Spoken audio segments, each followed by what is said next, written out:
مردوں پر اور مردوں کے حقوق ہیں عورتوں پر۔ آپ صلی اللہ علیہ وسلم نے حجۃ الوداع کے موقع پر ارشاد فرمایا، عورتوں کے معاملات میں اللہ سے ڈرو، یہ وہ حقوق ہیں جو مردوں پر ہیں، ان کی وضاحت ہو رہی ہے۔ عورتوں کے معاملات میں اللہ سے ڈرو۔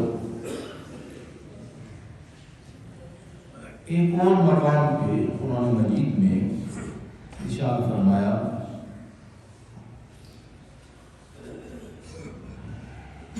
یا ایھا الذین آمنوا لا یحل لکم ان ترثوا النساء کرہا۔ فرمایا ایمان والوں کو ارشاد، اہل ایمان، تمہارے لیے حلال نہیں ہے کہ تم زبردستی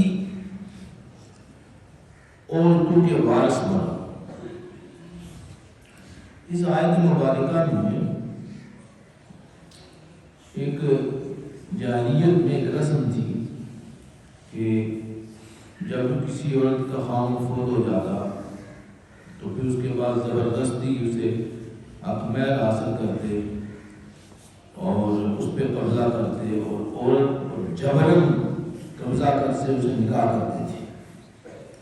اللہ تعالیٰ نے اس رسم کو ختم فرمایا، فرمایا کہ جبر کوئی نہیں ہے، سختی کوئی نہیں ہے، یہ مرد اور عورت، خاوند اور بیوی کا باہمی تعلق ایک رضامندی ہے، ایک خوشی ہے، ایک سکون ہے، ایک محبت ہے، ایک رحمت ہے، ایک مودت ہے۔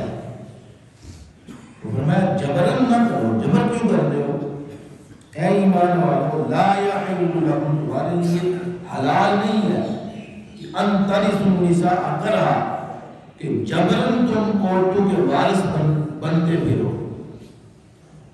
لہذا اس باہمی تعلق اور تفصیل کے ساتھ بیان فرمایا کہ اگر تمہارا تعلق جبرن ہوتا ہے تو یہ جبر نہ کرو، اس تعلق کو محبت اور سکون میں رہنے دو۔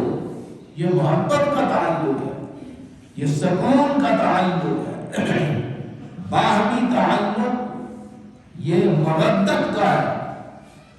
لہذا ابتدائی میں جبر کرنے لگ جاؤ گے تو پھر آگے معاملات کیسے بنیں گے؟ تو یہ ارشاد فرمایا کہ اس باہمی تعلق کو اللہ سے ڈرو، اس میں حضور نے ارشاد فرمایا عورتوں کے معاملات سے اللہ سے ڈرو۔ پھر ارشاد فرمایا اللہ کی ضمانت کے ساتھ تم نے حاصل کیا۔ اللہ تعالیٰ نے ایک طریقہ بیان فرمایا ہے کہ تم نے اس طریقے کے مطابق عورت کو حاصل کرنا ہے۔ تو پھر ارشاد فرمایا، آگے ارشاد فرمایا کہ اللہ کے کلام سے ان کو تم نے اپنے لیے حلال کیا، تم پر حرام تھی، تمہارا ان کے ساتھ کوئی تعلق نہیں تھا۔ یہ باہمی تعلق اللہ نے قائم کیا ہے، اور اللہ نے جو تعلق قائم کیا ہے، ارشاد فرمایا اللہ کے نام کے ساتھ، اللہ کے بتائے ہوئے طریقے کے ساتھ تم نے اسے حلال کیا، لہذا اس پہ غور و فکر کرو۔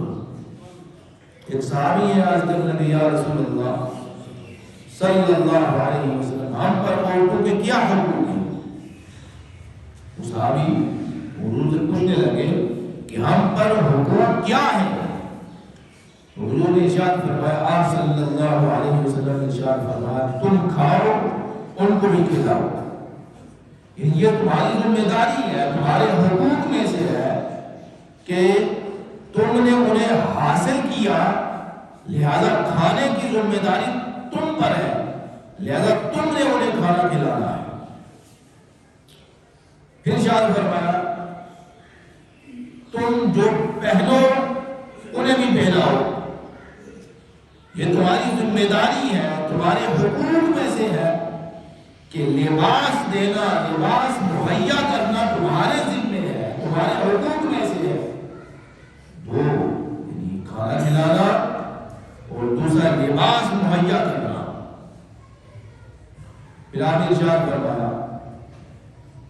اس کے چہرے پر نہ مارو، پھر فرمایا گالی نہ دو۔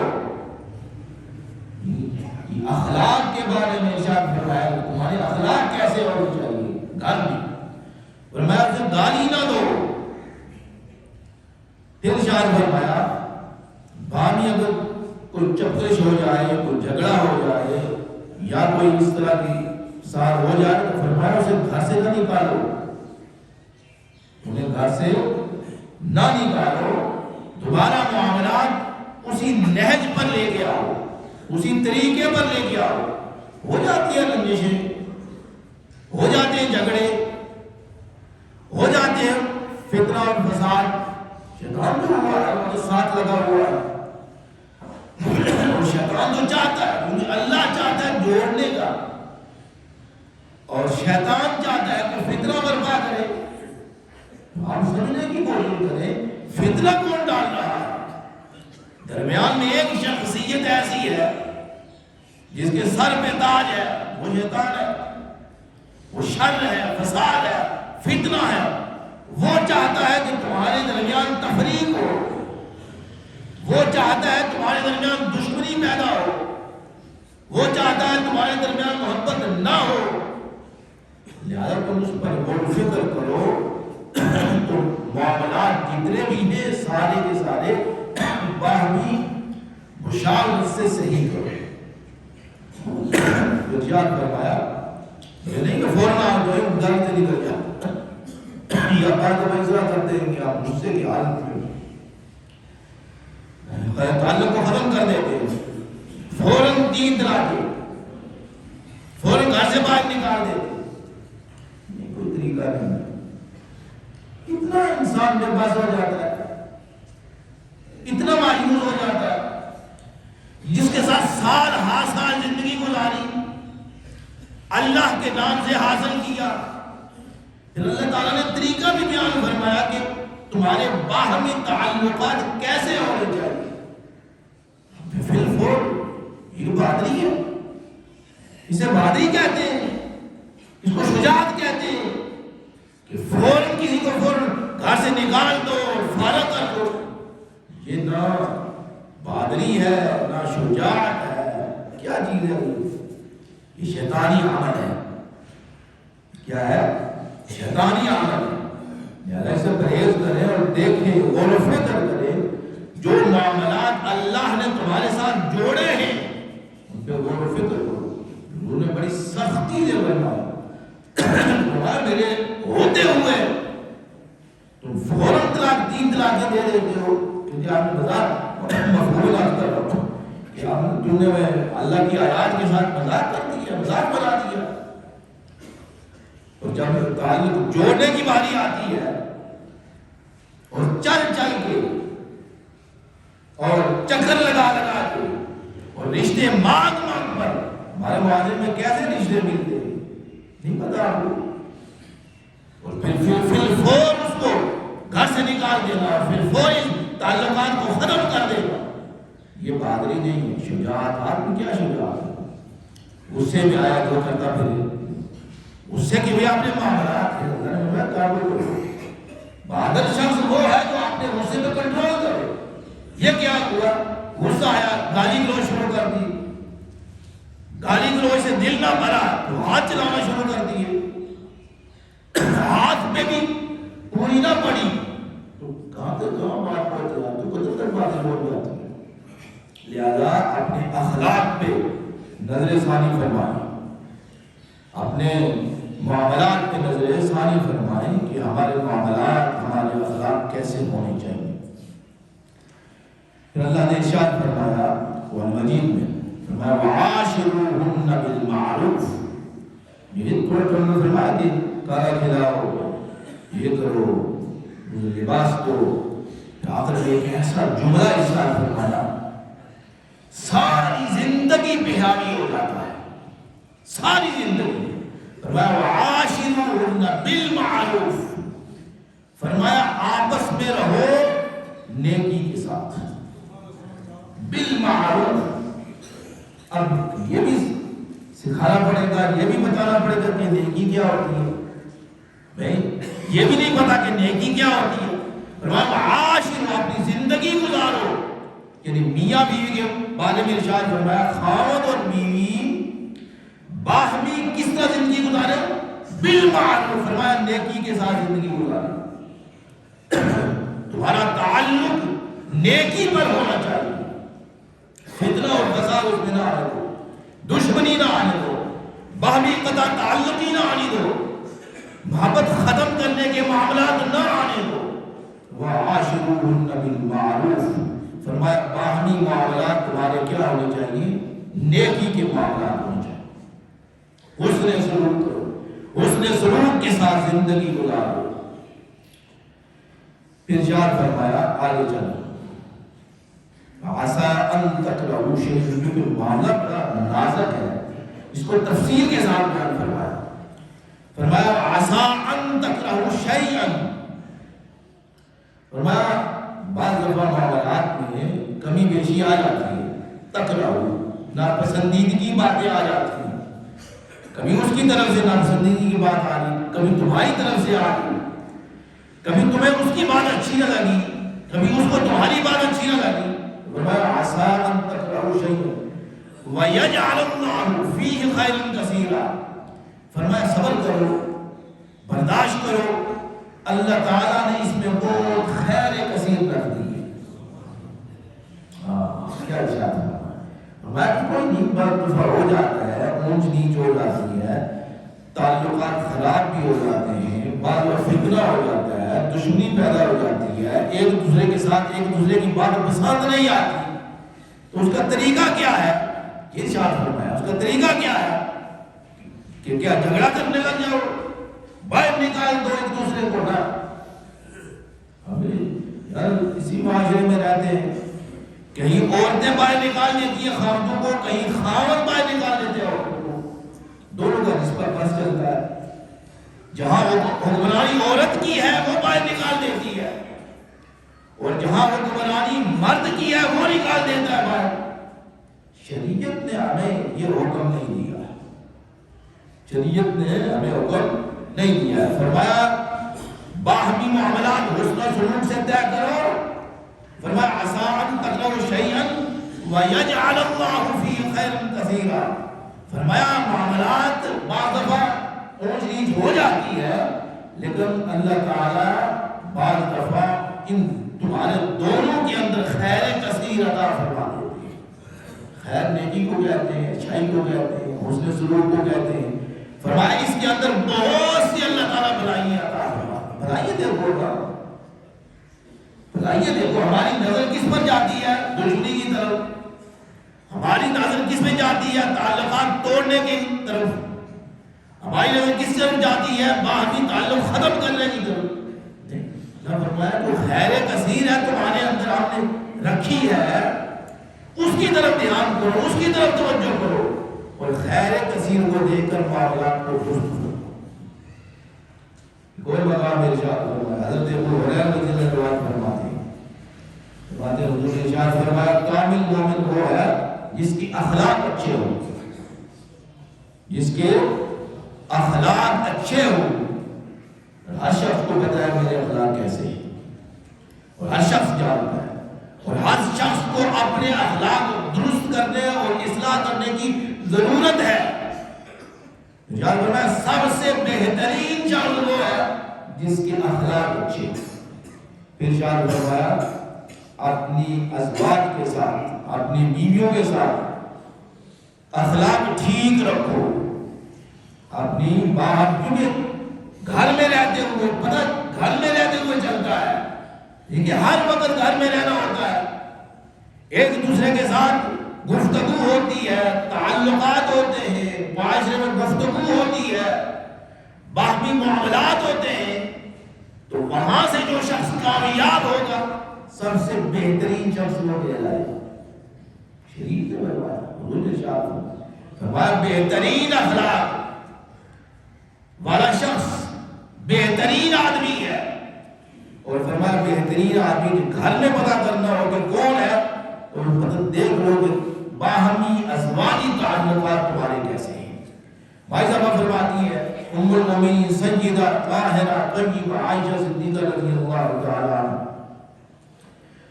فرماتی ہے حضور نے ارشاد فرمایا سب سے بہتر وہ ہے جو اپنی اہلیہ سے بہتر ہو. اپنی اہلیہ کے ساتھ کیا ہو؟ بہتر ہو. اب اس میں غور و فکر کریں کیوں فرمایا گیا.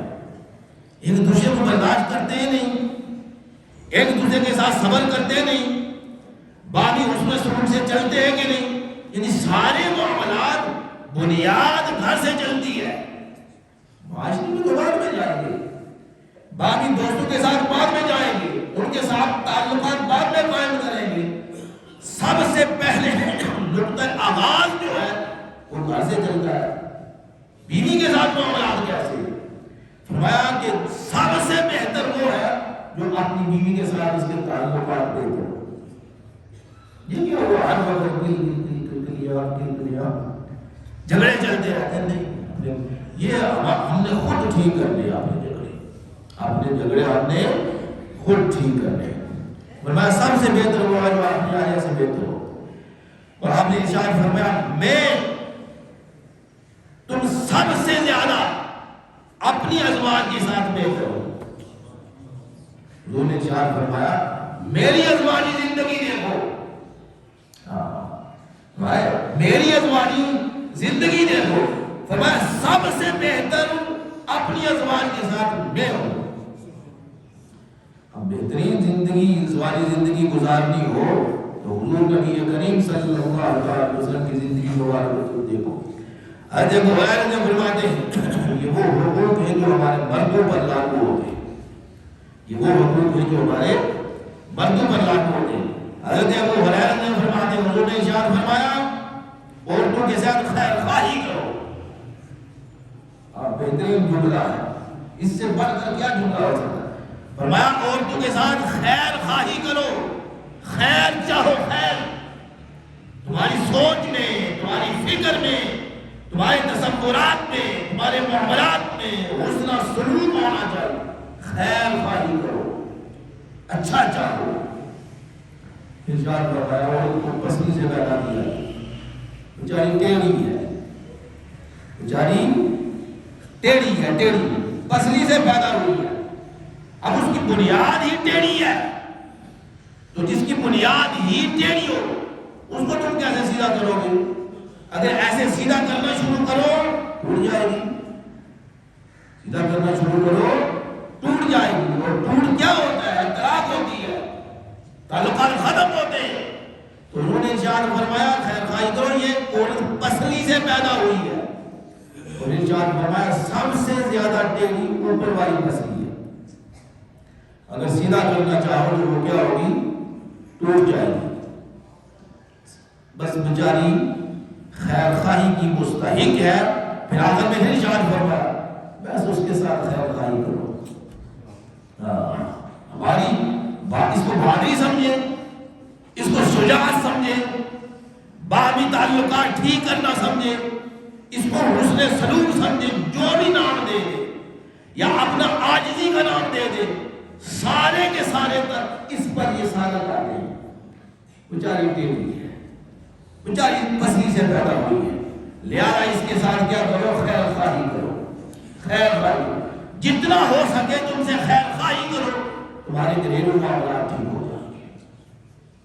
بخاری شریف و مسلم کی حضور نے ارشاد فرمایا اگر سیدھا کرنا چاہو ہم خود سیدھے ہیں. یہ کچھ سوچنا چاہیے, ہم خود سیدھے ہیں. اپنے اوپر بھی اپنی ازواجی زندگی کو ایک طرف رکھ دیں, ہم خود سیدھے ہیں. نماز ہم نہیں پڑھتے, روزہ ہم نہیں رکھتے, معاشرے ہر وقت ہماری زبان پہ گالیاں ہوتی ہیں, اس نے سلوک ہمارا اچھا نہیں ہے. بات اگر اس دونوں کو سامنے رکھا جائے تو شاید ہم زیادہ ٹیڑھا نکل آئے. بات سمجھے؟ وہ فکر کریں. تو انہوں نے ارشاد فرمایا وہ تو پہلے ہی ٹیڑھی ہے, اس کی بنیاد ہی ٹیڑھی ہے, وہ ٹیڑھی ہی رہے گی, اس کی فطرت میں ٹیڑھاپن ہے. فرمایا اس کو سیدھا نہ کرو، خیر خواہی کرو اس کے ساتھ، جس طرح کے معاملات ہیں اس کے ساتھ وقت گزارو۔ ایک اور مقام پہ ارشاد فرمایا شاہ آتیتم احداہن قنطارا فلا تأخذوا منه شیئا، فرمایا ایک اور بارے میں ارشاد فرمایا کہ جو مال اسے دے دو حق مہر کے طور پر یا ہبہ کر کے، یہ بھی ہمارا حق ہے، ہم پر حقوق لاگو ہوتے ہیں، جو مال حق مہر کے طور پر دیا جائے یا پھر ہبہ کیا جائے بیوی کو، فرمایا اسے واپس کر دو۔ کیسی باتیں کرتے ہو؟ اس نے اپنا آپ تمہیں دے دیا، اپنا جسم تمہیں دے دیا، اور تم نے جو مال دیا اس پر بھی قبضہ کرنا چاہتے ہو۔ فرمایا آتیتم احداہن قنطارا، قنطار کا لفظ ارشاد ہے، فرمایا بھاری خزانہ دیا ہو پھر وہ اسے واپس نہ لو، فلا تأخذوا منه شیئا، فرمایا کوئی شے اسے واپس نہ لو۔ اور اس معاملے میں ہم بہت کمزور ہیں۔ پہلے تو بات یہ ہے کہ ہم حق مہر تھوڑا سا رکھتے ہیں، اس پہ ہم کیا قبضہ کریں گے؟ یہ عورت کا حق مہر دینا مرد پر لازمی ہے اور عورت کا یہ حق ہے، اور یہ اچھا ہونا چاہیے، ٹھیک ہونا چاہیے، کم از کم جو زیور ہے وہ تو ہونا چاہیے، وہ اس کے قبضے پر ہو۔ تو اللہ نے فرمایا کہ وہ حق مہر جو دو اور یا ہبہ کر جو کوئی چیز تو پھر اسے واپس نہ لو۔ فرمایا یہ زمانہ جاہلیت کی ایک رسم تھی کہ قبضہ کر لیتے تھے، جبر کرتے تھے، تو فرمایا ہم نے اسے کیا کیا؟ ختم کر دیا۔ اللہ تعالی ہمیں سمجھ کی توفیق عطا فرمائے۔